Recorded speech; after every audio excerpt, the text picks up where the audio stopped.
Kagabi, naganap na nga ang huling eviction night ng edisyong ito at sama-sama nating nakilala ang Gen 11 Big Four. Congratulations dahil bahagi ka na ng Big Four, Rain! Congratulations, Rain! Every night po kuya, I pray for this po kuya, this moment, and andito na po ako. So, I'm so grateful po talaga and blessed po. Congratulations dahil bahagi ka na ng Big Four, Colette! Congratulations, Colette! It means po kuya, nakitaan po ako ng tao ng pagbabago po sa sarili kuya at nakita po nila kung paano po ako nagpapakatotoo dito sa loob ng inyong bahay kuya. Congratulations dahil bahagi ka na ng Big Four, Fiang! Congratulations, Fiang! Worth it lahat ng pinagdaanan ko dito sa bahay niyong masasakit? Hello! Worth it siya! Big Four na ako ngayon! Lahat ng to, inaalay ko to sa aking inay, na aking pinakamamahal na inay. Congratulations dahil ikaw ang kukumpleto sa Big Four, Kai! Congratulations, Kai! Ngayon na I'm part of the Big Four, di lang talaga to siya mahalaga para sa akin, pero mahalaga na din to sa mga nagsusuporta sa akin, kuya. My family, the people that believe in me, kuya. Oh my goodness! I'm happy po, kuya, that they believed in me. At para naman sa'yo, JM, what a strong fight. You did so well, but at this point, I'm sorry, you have just been evicted from the Big Brother house. It's okay. Galingan nyo lahat. Galingan nyo dito. Kuya, nakakalungkot naman. Hindi lang alata, pero nalulungkot ako. Lapit na sana si JM. Like, isang ganun na lang, di na kinaya ni JM, kuya. Bye. Ito sinigang. Galingan nyo. Matapos tuluyang magpaalam ni JM, Big Four, binabati ko kayo. Congratulations!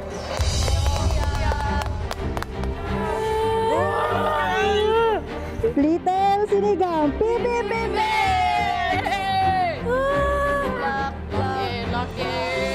si Fiang naaalala pa rin ang kalalabas lang na si JM. Iwan na ako ng best friend ko. Gusto ko sabihin sa kanya, ew, na proud ako kuya sa kanya. Na nakaka-proud siya. I've been praying for this. Me too. Ginaya ko po, kuya, and nandito na po ako. Kaya gusto ko na maging big winner, kuya. Kasi deserve naman din namin lahat, kuya. Pero alam ko sa sarili ko na ginawa ko talaga ang lahat. Ganda ng pink ko. Suot na suot. Para po sa nalalabing isang linggo po namin, kuya, papatunayan ko po sa mga tao na karapat-dapat pa maging big winner, kuya. Sino ka man talaga? Pinoy, ikaw ay Pinoy. Iba kita sa mundo. From the start, I can say na I've been totoo po talaga. And all I can do po kuya is continue po to stay true po kuya. Pinoy ako, Pinoy tayo. Nasa Cloud9 nga ang ating historic all-female Big Four para sa edisyong ito. At dahil ilang araw na lang bago ang Big Night, ilang malaking hamon pa ang haharapin ng ating Big Four. Sino nga kaya ang aangat at tatanghaling big winner? Yan ang ating sama-samang tututukan ngayong linggo. Hello Philippines! Hello world! Matapos silang hirangin bilang Big Four, nako agad-agad isang hamon ang ibigay ni Kuya kina Fiang, Kai, Colette at Rain, at ako mismo ang naging katuwang ni Kuya para dito. Ang naganap sa Big Four tapatan. Narito. Matapos magsaya ay ipinatawag ni Kuya sa confession room ang kanyang Big Four. Oh my God, that's so nice to see. Big Four. Aking Big Four, Kuya? Kai, Fiang, Rain at Colette. Ngayong gabi ay isang hamon pa ang kailangan ninyong gawin. Big Four, tapatan. Sa tapatang ito ay maitatanong ninyo sa bawat isa sa inyo ang mga tanong na magbigat pero gusto nyo ng kasagutan. Bawat isang Big Four housemate ay kailangan sumagot ng mga katanungan na mula mismo sa kanyang mga kasama. Bago pa man ang tapatan ay pinaghanda ni Kuya ang mga housemates ng mga gusto nilang itanong sa bawat isa. Sa Big Four tapatan na ito, kailangan at inaasahan na maging tapat kayo sa pagtanong at sa pagsagot. Handa ba kayong harapin ang ngamon ng pagpapakatotoo? Handa na po, Kuya! Matapos ngang maihanda ang kanilang mga tanong ay dumiretso na ang Big Four sa paggaganapan ng tapatan. Hello po. Hello po. Ayos. Good evening po. Hello po. Ay, bilangguan. Saya-saya nila, oh. Iba yung feeling, di ba? Nakaabot ako hanggang dulo. Pero tulad ng sinabi ko sa inyo, kahit na malapit na tayo sa dulo, mas titindi pa ang mga haharapin ninyong pagsubok. And tonight, ito na ang takdang panahon na sasagutin nyo ang mga tanong na yan at itatanong nyo rin. Para sa kanilang tapatan ay magkakaroon ng 2 rounds kung saan bawat miyembro ng Big Four ay malalagay sa hot seat at tatanungin ng kanyang mga kasama. Are you ready, girls? At ang unang sumalang sa tanungan, Rain. Grabe. Colette, it's your turn. Ikaw ang unang magtatanong kay Rain. Bakit nung marami pa tayo, bakit hindi ka nag-try na makipagkilala sa iba, malaman ang mga storya nila, bakit sa isang tao lang? For me, I did everything naman to kilala everyone. Like, before I sleep at night, I tell myself na, oh, di ko pa masyadong nakausap this person. I should do that the next day. Pero talagang, I was close with Kai. I'm close with Kai. And despite that, I know to myself na kinakausap ko everyone. And kahit na siya yung closest ko, I know naman yung stories ng iba kasi I tried to mingle with everyone. And hindi naman ako nag-focus on Kai lang. Like, I didn't go here to just be close with one person. Why do you think you were drawn to be closer to one housemate and not more? Are you a shy person?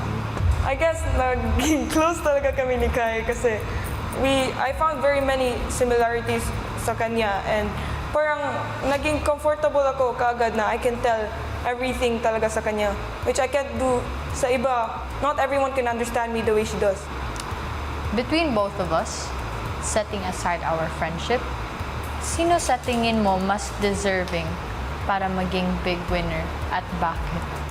If Rain from a few weeks ago would answer, I'd say you. Kasi I really, I believe in you, bro, since second week.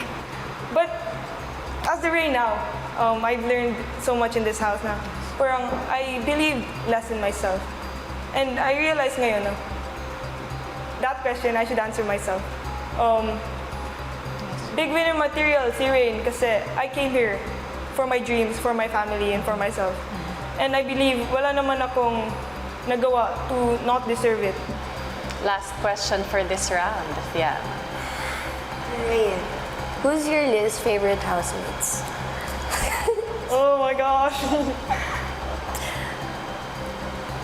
Walang explanation. Who's your least favorite housemate? Kuya Gwen. Okay. sumunod namang sumalang sa hot seat si Colette. Bakit kinailangan mong itago ng ilang linggo mula sa housemates na may boyfriend ka sa labas? Actually, hindi ko siya tinago. Nag-wait ako, nag-antay ako ng taong magtanong sa akin kung may boyfriend ako. Para kasi pag sinabi ko parang lahat ba mag-iba ang treat na parang yung parang maglayo kasi parang may boyfriend niya, hindi natin pwede ganunin. Parang hindi pwede lapitan, parang ganun kasi iba na kasi ang tingin na pag may boyfriend na, so dapat may distance, parang ganun. So, andito kasi ako sa loob ng bahay ni Kuya, dumating sa point na lahat na kayo nagsabi na, may boyfriend ka, sabi ko, oo. Hindi ko naman tinanggi, hindi ko naman dininay. Ano sa tingin mo naramdaman ng boyfriend mo nung napapansin siguro niya na hindi mo siya kinakwento sa loob ng bahay?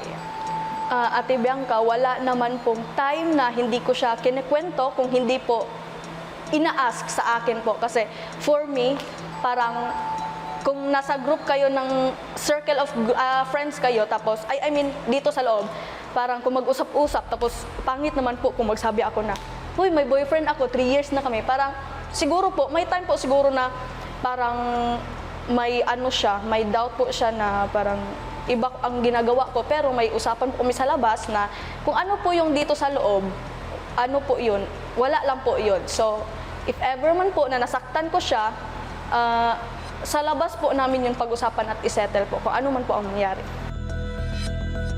Sa tuwing nakikipagbiruan ka kay Dylan, ano kaya sa tingin mo ang nararamdaman ng boyfriend mo? Lahat ng mga nakikita niya, lahat ng mga ginagawa ko, alam niya sa sarili niya hindi yung totoo kasi kilala niya ako at kilala ko din siya kung paano siya mag-react, kung paano siya nagtitiwala sa akin at paano din ako nagtitiwala sa kanya. Okay, this is from me. Ano ang isang katangian na nasa'yo ang hindi big winner material? Kung wala, bakit? Kung meron naman, ano ang mga ito at bakit mo still sa tingin maging big winner? For me, wala. Wala. Kasi naman, ginagawa ko naman ang best ko para makamit yung big winner na platform. So perfect. Hindi. If you don't think you're perfect, then what is it that's stopping you from becoming perfect? I think siguro sa mindset ko na medyo may pagka-negative ako na tao. Next, to sit on our hot seat, Fiang.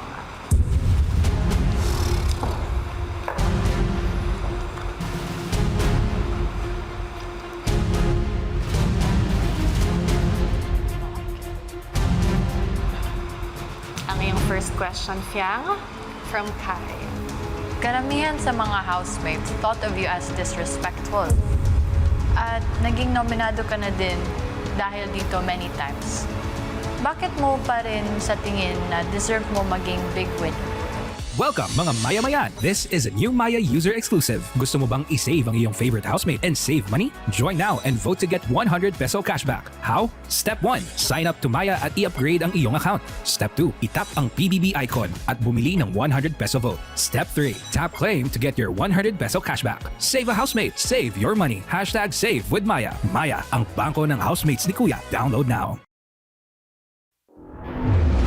Si Fiang na nga ang sumunod na sumalang sa tanungan. Karamihan sa mga housemates thought of you as disrespectful. At naging nominado ka na din dahil dito many times. Bakit mo pa rin sa tingin na deserve mo maging big winner? Sa tingin ko, the way na sinasabi ng iba na disrespectful ako is hindi lang kayo sanay na ganun ako magsalita. Iba-iba tayo ng kinalakihan, yeah? It's just me na hindi siya disrespectful talaga.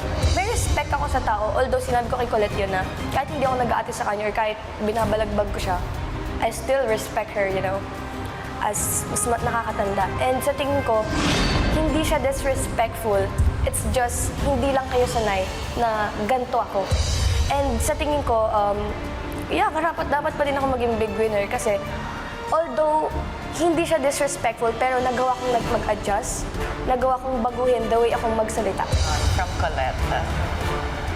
Bakit ang tigas ng ulo mo? Siguro nung una, first, second, third week, matigas yung ulo ko. Pero hindi ko naman sinasabi na ngayon, hindi yun na matigas ulo ko. Siguro may konting katigasan pa din ng ulo, pero medyo nabawasan naman na. And hindi ko din alam kung bakit matigas ulo ko. Hindi mo nga ba alam or trip mo lang na maging matigas ang ulo mo kasi wala lang, trip mo lang. Siguro kasi sometimes nalilimutan ko na, ay, nasa PBB pala ako. Hindi ko naman sinasadya din minsan na magkamali. And lahat naman tayo, bakla tao lang din ang above. Nagkakamali din ako. Pero yung iba talaga, or karamihan, hindi ko naman talaga sinasadya na magkamali ako. Yeah, I'll say na, hindi ko naman sinasabi na hanggang ngayon, sobrang tigas pa din ang ulo ko. Siguro nabawasan lang. From Rain. Sabi mo, valid lang ang nararamdaman ng manliligaw mo. dahil sa mga ginagawa mo dito sa bahay, ano ang ibig sabihin mo doon? I guess I asked this question to parang makita ko, like, what do you think are you doing na nakaka-hurt sa kanya? Okay. Siguro ang feeling ko na na-hurt siya, na ginagawa ko dito sa loob ng bahay is the way na maging clingy ako. And I think na if na-hurt siya doon, it's valid. If you think na-hurt siya because you're clingy sa iba, why do you continue to do so? Because that's the real Fiang. If hindi ko siya gagawin, magpapaka-plastic ako. Thank you, Fiang. Round 1 done. Final lady for round 1. Kai. First question for Kai, galing kay Fiang. Who's Rain for you? Who is Rain for me? Yeah. That's a simple question. Rain is a friend, but when I say it like that, it sounds shallow. But it's more than that. So, yun lang. Pagkakaibigan or spot? Alam naman, if talagang kaibigan kita, alam mo naman kung bakit nandito ako. Alam ko din kung bakit nandito ka. So, obviously, I would pick the spot. I value our friendship, pero pumunta ako dito ng mag-isa. And alam ko din, pumunta ka dito ng mag-isa. Yung spot is just a one-time thing. Friendship can last as long as you want. Last question. As each other's best friends dito sa house ni Kuya, when I got the comments na I was relying or dependent on you, what did you honestly think? Did you agree or disagree? Sabi ko din sa sarili ko na, ganun ba? Like, did it look like that? Kasi honestly, parang wala lang talaga. Maybe because I'm Kai. Pero, when most of you guys said it, I was shocked. Kasi, madaming nagsasabi na, ba't hindi ka nag-take this like this to everyone? Nagre-rely ka lang kay Kai, something like that. And, of course, I felt guilty kasi ako yung parang na-mention. And I super know na hindi talaga ganun si Rain. Kaya, ayun, Rain, I disagree. And you know that I do. Round 2, Colette, take the hot seat. Rain, your turn. Sa tingin mo ba, being ma-attitude as a humor is just tama? Siyempre hindi. Kasi hindi tama talaga ang mag-attitude na magsalita. Pero, yun nga ang nakasanayan. Pero hindi naman porket na nakasanayan, pwede nang i-apply sa lahat ng taong nasa paligid mo. May time talaga na ma-attitude ako magsalita. May time din na tama-tama lang, hindi ma-attitude. Pero siguro din, yun din ang isa sa mga medyo hindi less ko na baguhin dito. Pero napapractice ko naman siya. From Fiana. Sa tingin mo ba, hindi cheating ang mga ginagawa mo sa loob ng bahay? Or kahit like, not cheat, micro? Iba kasi ang napagsunduan namin sa labas ng ng boyfriend ko na ang lahat na makikita niya doon, alam niya na hindi yun totoo at kilala niya kung ano ako. Pero sa tingin ko, siguro may micro siya. Sa tuwing nagagawa ko yun, parang naiisip ko din yung boyfriend ko kasi nga may boyfriend ako tapos ginagawa ko yun, anong sabihin ng ibang tao sa akin.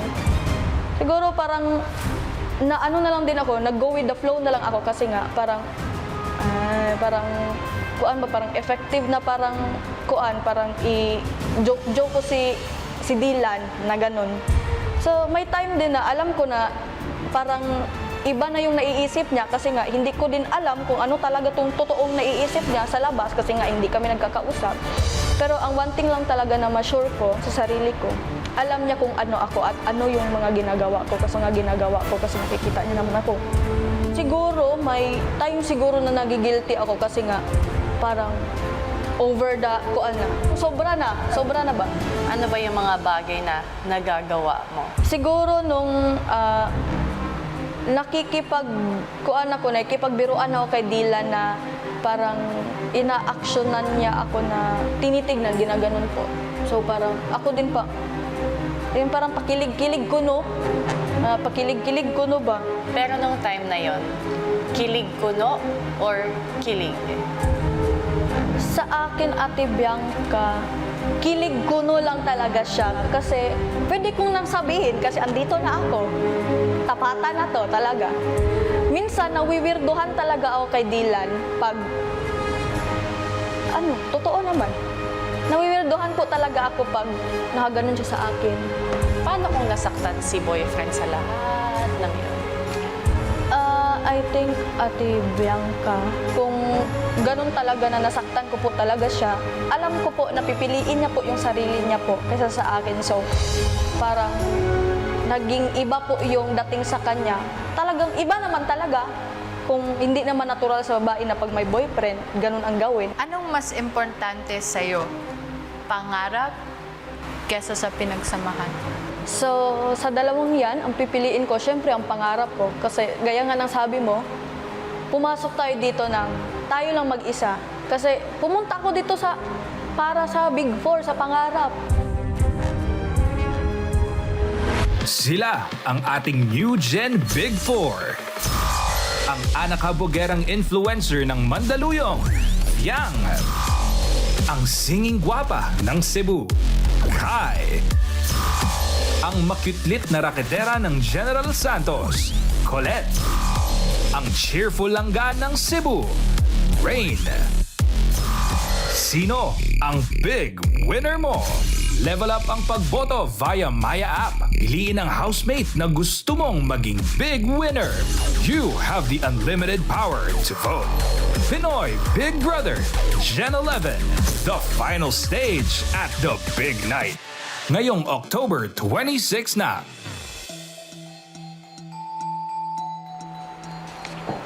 Round 2, Rain. Please take the hot seat. Fiang, your last question for Rain. Okay, for Rain, sino sa tingin mo ang pinaka-hindi nagpapakatotoo sa mga nakakasama mo?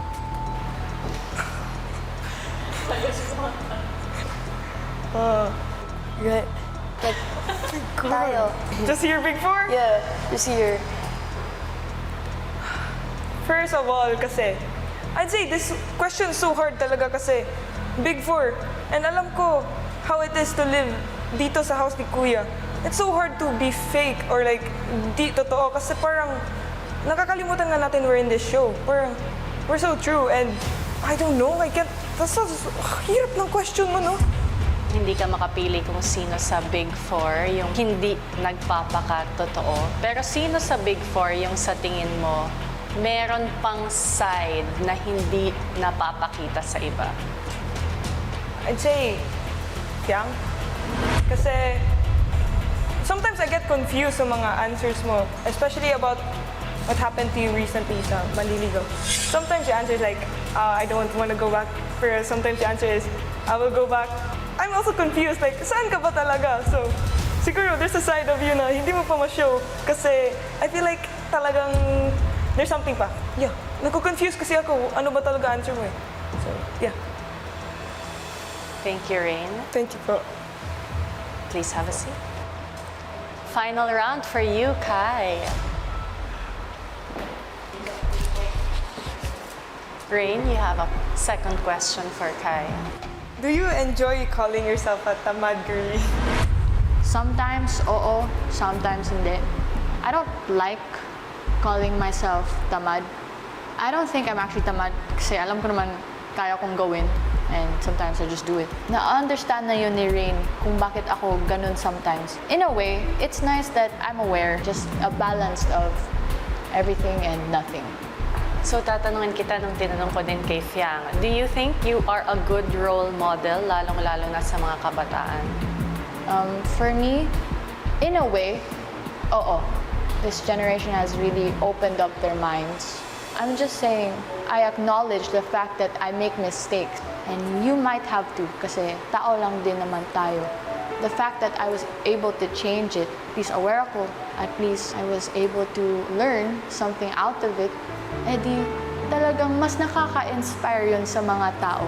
Because hindi nila ako nakikitang perfect. As in, kesa naman sa toxic, perfect persona. Yun lang. Meron kang pangalawang tanong para kay Kaya. Para kay Kai, ano ang nakuha mo sa pagiging unbothered mo? Nakatulong ba ito para ma-develop ka as a person? First of all, I never claimed to be unbothered. Maybe QJM, Dylan says it a lot. In a way, I feel good. Now you claim it. No, I don't claim to be unbothered, pero I'm actually bothered sometimes. It's probably because of how I act. Before I say anything or do anything, I think first, as in, bakit nga ba ako nababother dito? Am I gonna affect you if I say it? Is this gonna affect me if I say it? I'm just opening up my mind. Emotions, I set it aside kasi nafe-feel ko naman yun eh. It makes more sense. And I try to understand everyone's point of view para lang maging fair. Thank you, Kai. Thank you po. Thank you, everybody. Kayong apat, you are all top violators. But yet, nandito kayo. Ugaling Big Four ba yan? Anyone can answer. When you say Big Four, para sa akin, perfect persona, it's just unrealistic. This is a new generation. We can't just be identified as violators. Ganon naman talaga yung tao sa totoong buhay. May mga pagkakamali tayong nagagawa. Kahit violators tayo, nagawa nating may bago yung mga maybe we have done wrong noon. Tignan mo naman tayo ngayon. Lahat naman po tayo nagkakamali. Ang mahalaga naman po siguro is aware kami na mali na yung nagawa namin and natutunan namin mabago yun sa sarili namin para makapag-pa-inspire ng tao. I don't think being in Big Four, it's just about the violations. It's also with the character we have and how we are able to be here. And na-prove naman natin na we can change, we can be better. Hindi naman po hadlang ang kuan ng pagiging violator po as long as nagle-learn ka po from it sa mga pagkakamali mo para po makadating po dito sa Big Four po. Round 2, Fiang. Your second question from Rain. Anong naiisip mo when you start switching your hard, about to be rotten breads to the fresh ones? Hindi mo ba naiisip yung ibang housemates na kakain ng 2 breads a day nila? Ate, hindi ko talaga sinasadya yun. Like, ang kumuha kasi nun din minsan, si JM and si Binsoy. And minsan, hindi ko kinukuha yung bread nila kasi nga, we're homies. Sa aming tatlo, it's very normal na mag-switch kami ng bread sa isa't isa. Kung iniisip mo yung ibang tao na hindi sila makakain ng hard bread, talaga bang kuan, iniisip mo lang ang sarili mo kaya iyon ang ginagawa mo? Bakit ko siya tinatanggal dun sa like tray ng bread? Kasi nung una naman, alam naman natin lahat dito na hindi patas ang lahat. When it comes to bread, lahat nawawalan. Everyday nawawalan. In my first week dito, hindi ako nakatingin ng bread. So don't you think it's also unfair for me? And sa tingin mo ba, aabot ako sa point na ganon na kailangan ko pang kunin yung bread doon sa lagayan if fair ang lahat? Hindi naman namin siya gagawin if hindi ginagawa sa amin. Obviously, affected ang lahat sa bread issue na to. Sa tingin mo, naging selfish ka doon? I'd say yeah. Kasi po, patay, gutom po ako sa bread eh. Hindi ko po matatanggi yun na naging selfish ako, pero for a while lang po naman. Hindi naman siya like nagtuloy-tuloy ng super like madaming beses sa Alcia. Sila ang ating New Gen Big Four. Ang anakabugerang influencer ng Mandaluyong, Fiang. Ang singing gwapa ng Cebu, Kai. Ang makitlit na raketera ng General Santos, Colette. Ang cheerful langga ng Cebu, Rain. Sino ang big winner mo? Level up ang pagboto via Maya app. Piliin ang housemate na gusto mong maging big winner. You have the unlimited power to vote. Pinoy Big Brother, Gen 11, the final stage at the big night. Ngayong October 26 na. Sa pagpapatuloy ng tapatan ng Big Four, Okay, for Fiang, Masaya ka bang tinitingala ka ng kabataan pero ang pinapakita mo hindi ka hanga-hanga? Ang sa tingin ko naman, yeah, I'm very happy. 100% happy ako. Pero, ang masasabi ko lang na hindi kahanga-hanga sa ginagawa ko is siguro sa ibang tao. The way ako magsalita. Siguro yun yung masasabi ko hindi kahanga-hanga for me. Kasi nga, nakikita niyo siya na very disrespectful. Pero, yeah, I'm very happy na hinahangaan ako ng iba kahit di siya kahangahangang gawin. Do you think you've improved? Yes po, 100%. I've improved po. Happy ka, Colette? Sure na po?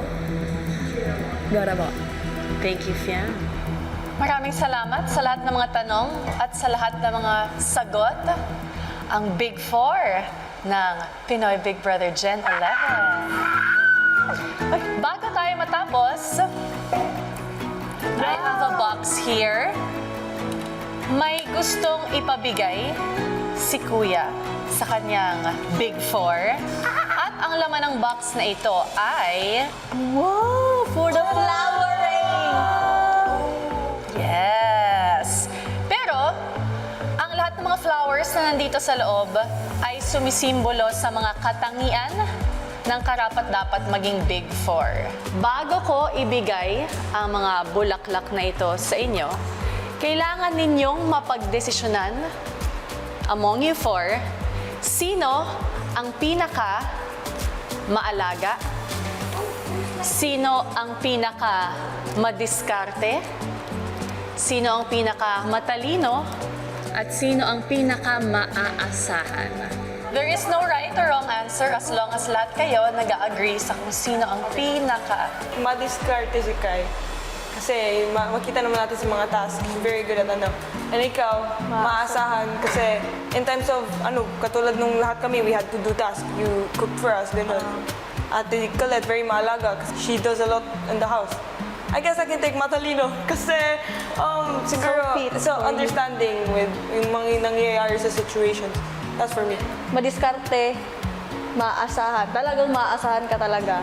Ako, maalaga. Saan tayo na tumitira, gusto ko malinis. Ganun. So, ikaw, matalino. Madiskarte, maasahan, maalaga, matalino. Same. Oh, Same. So everyone agree? Tapos na po. Same. Agad-agad. You all agree? Yes. Okay. wow! Kuya, salamat sa'yo. Ang pinaka maalaga. Thank you po. Ay, mayahag ako kay ate. Next. Pinaka matalino. Oh my God! Oh my God! Congratulations. Big Thank you po. Pinaka madiskarte. Thank you. Congratulations, Big Four. And last but not the least, pinaka maaasahan. Oh my God, it's giving you. Congratulations. But look at mine. Giving from. Congratulations, girls. Thank you po. For making it this far. Pero bilang naka-experience din ng final week as Big Four, nung ako man ay naging housemate, maghanda kayo. And good night. Good night po. Thank you po. Bye po. Bye po. Thank you po. Bye po. It's next, Red.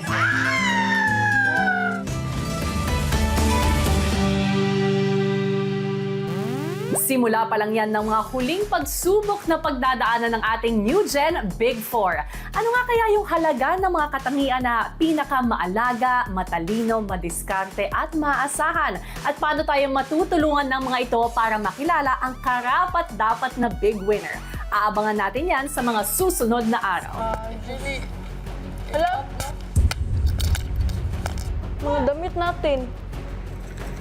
Big Four, mag-shower at mag-CR agad-agad at magkatapos kunin ang mga bulaklak na nakuha at magmadaling pumasok sa confession room.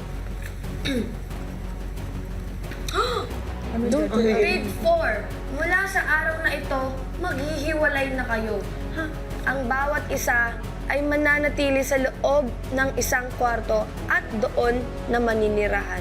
kunin ang inyong maleta at isa-isa ko kayong papapuntahin sa inyong kwarto at bawal na kayo magkita-kita.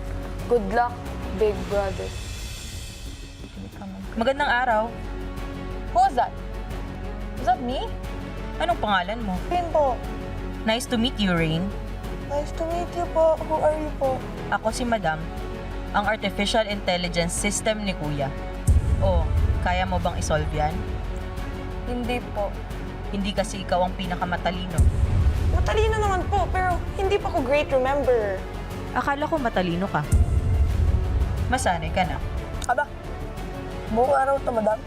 Oy, attitude. Yours truly, Madam. Para sa patay gutom na katulad mo, Paano kaya makakatulong si Madam sa pagtuklas ng ating big winner? Abangan!